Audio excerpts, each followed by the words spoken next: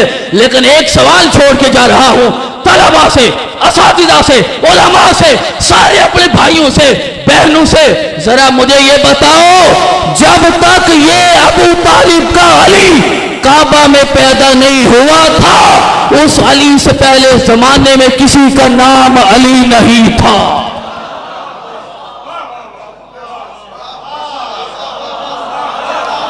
کوئی نام کا علی نہیں تھا، اور محمد الرسول اللہ سے پہلے کوئی محمد نہیں تھا۔ عام لوگوں میں نہیں، 1,24,000 میں دکھا دو، دکھاؤ۔ 26 کے تو نام آتے ہیں، باقی سب کو بغیر ناموں کے مانتے ہو۔ نام کا پتہ نہیں، خاندان کا پتہ نہیں، مکان کا پتہ نہیں، زمان کا پتہ نہیں، علاقے کا پتہ نہیں، کتاب کا پتہ نہیں، شریعت کا پتہ نہیں، لیکن مانتے ہو۔ اب 1,24,000 میں کوئی محمد نہ تھا، علی سے پہلے کوئی علی نہ تھا، حسن سے پہلے حسن نہ تھا، حسین سے پہلے حسین نہ تھا۔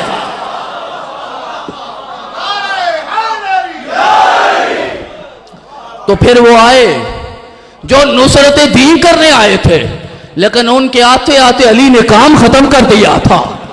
70 مارنا کون سا کام ہے علی کے لیے؟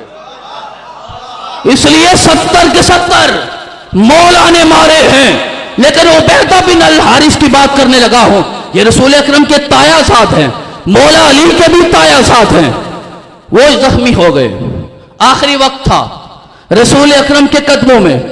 یہ بھی میرے پیر طریقت نے ضیاء النبی میں یہ واقعہ لکھا ہے، کہتے ہیں عبیدہ بن الحارث آخری لمحے تھے، وقت نزا تھا، روح پرواز کرنے لگی ہے، رسول اکرم کے قدموں میں سر رکھ کر کہتے ہیں آقا آج میرا دل کرتا ہے کاش ابو طالب زندہ ہوتے، میرا دل کرتا ہے کاش وہ زندہ ہوتے اور آج یہ بدر کا منظر دیکھتے، اور جو شعر انہوں نے مکے کے چوک پہ کھڑے ہو کے کہا تھا آج ابو طالب سے زیادہ میں اس کا حقدار ہوں۔ آج وہ دیکھتے یہ منظر، انہوں نے وعدہ کیا تھا، بلکہ مکے والوں کو چیلنج کیا تھا، جب تک میرا خون موجود رہے گا کوئی محمد رسول اللہ کے قریب نہیں جا سکتا۔ میرے آقا نے سر اٹھایا، سر چوما اور ارشاد فرمایا عبیدہ بولو کون سا شعر تھا جو ہمارے چچا نے کہا تھا؟ کہنے لگے مکے کے بازار میں کھڑے ہو کے ابو طالب نے کہا تھا لوگوں یاد رکھو وَنُسْلِمُهُ حَتَّى نُسَلَّى حَوْلَهُ وَنَزْحَلَ عَنْ أَبْنَائِنَا وَالْحَلَائِلِ، جب تک میرے خون کا ایک قطرہ بھی باقی ہوگا بدر سے لے کے کربلا تک، جب تک وہ لڑتے رہیں گے محمد کے قریب کوئی نہیں جا سکے گا۔ کہا آج میں نے اپنے چچا سے کیا وعدہ وفا کر دیا ہے۔ یار اس نے چچا سے کیا وعدہ وفا کر دیا، علی نے ابا سے کیا ہوا وعدہ وفا کیوں نہیں کرنا تھا؟ علی کیوں رسول اکرم کا طواف کرتے رہتے تھے؟ علی ہر وقت رسول اکرم کے ارد گرد کیوں رہتے تھے؟ وعدہ تھا اپنے ابا سے کہ میں رسول اکرم کے قریب کسی کو نہیں آنے دوں گا، اور وہ وعدہ علی نے نبھایا، پھر جناب حسن نے نبھایا، پھر جناب حسین نے نبھایا، پھر زین العابدین نے نبھایا، وہ سلسلہ چلتا رہا۔ دنیا بھولتی ہے، بھول جائے، ابھی میرے مہدی نے آ کے وہ وعدہ پورا کرنا ہے۔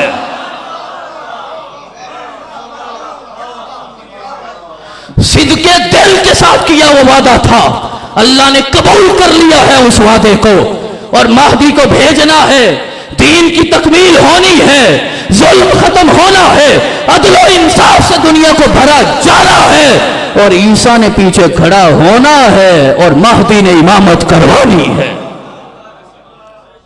وقت ہو گیا، بہت تھوڑا وقت تھا، مولا کا تذکرہ ویسے اتنے ہی وقت میں ہونا چاہیے، کیونکہ اور وہ شاہ صاحب چلے گئے، جرار شاہ صاحب، وہ کہہ رہے تھے 2 بار مقطع آیا ہے اور لوگ کہتے ہیں آپ نے اپنا نام 2 بار کیوں لیا؟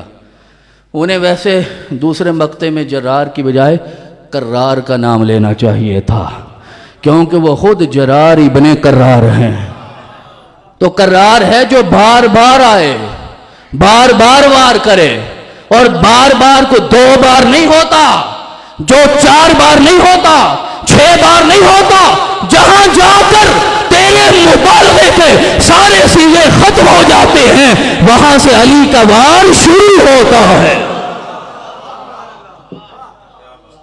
تو اس لیے اللہ کریم نے یہ آیت نازل فرما دی، لوگوں تمہارے لیے نمونہ بن گیا ہے، لوگوں تمہارے لیے آئیڈیل گیا ہے، لوگوں تمہارے لیے دل ہو گیا ہے، اگر میری رضا پانی ہے تو وہاں سر رکھو جہاں علی نے قدم رکھا۔